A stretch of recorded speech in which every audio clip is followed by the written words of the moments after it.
సుమన్ టీవీలో మీ business promotions కోసం ఈ కింది నెంబర్ను సంప్రదించగలరు.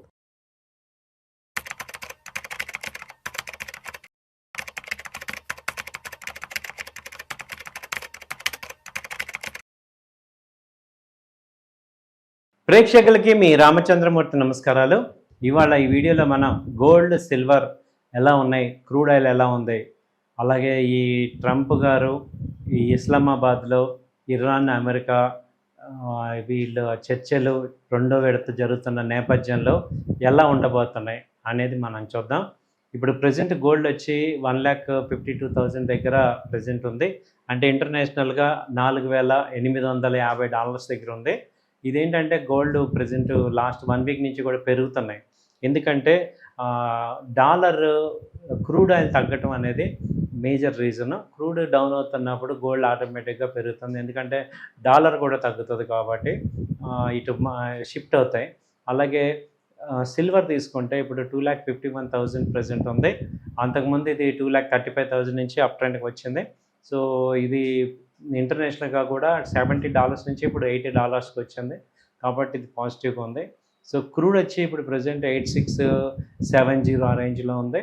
అంటే ఇంటర్నేషనల్గా $92 దగ్గర ఉంది. మొన్న $115 దాకా కూడా వెళ్ళింది. సో ఇండియన్ మార్కెట్లో అప్పుడు 9,900 10,000 దాకా వచ్చి ఇప్పుడు తగ్గాయి.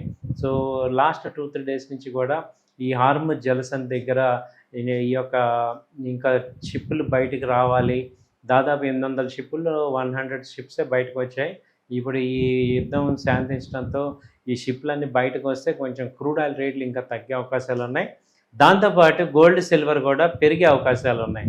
ఎందుకంటే లాస్ట్ గోల్డ్ సిల్వర్ వచ్చి ఇప్పుడు సేఫ్ హెవెన్ రిస్క్ మెయింటైన్ చేస్తాయి కాబట్టి గోల్డ్ మీద ఇన్వెస్ట్మెంట్స్ మళ్ళీ మొదలయ్యే ఛాన్సెస్ కనపడుతున్నాయి ప్రజెంట్.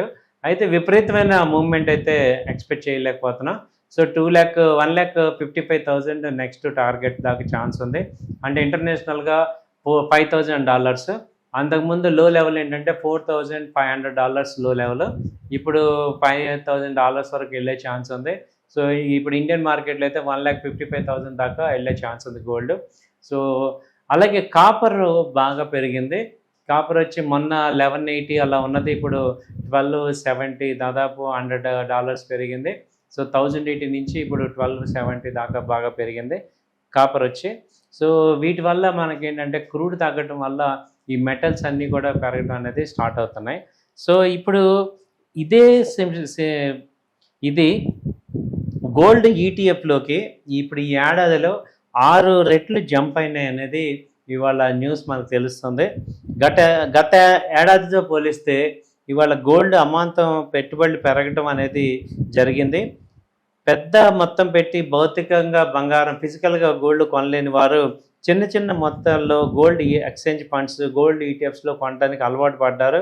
దీంతో ఏమైందంటే దాదాపు ఈ మార్చి క్వార్టర్ అయ్యేపాటికి ఈటీఎఫ్స్లోకి 32 కోట్ల విలువైన పెట్టుబడులు వచ్చాయి. 32,000 కోట్లు ఫండ్స్ ఓన్లీ గోల్డ్లోకి వచ్చాయి.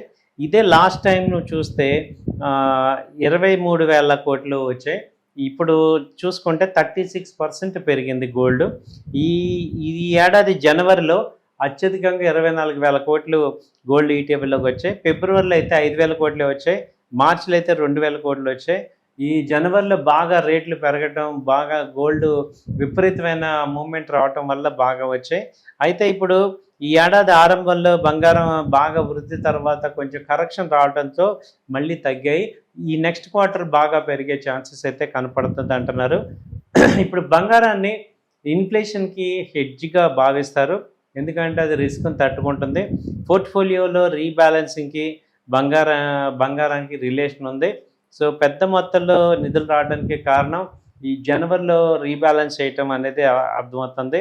అలాగే గోల్డ్ ఈటీఎఫ్ గోల్డ్ ఫండ్స్లో టోటల్గా ఇప్పుడు చూసుకుంటే 58,000 కోట్లు ఉన్నాయి.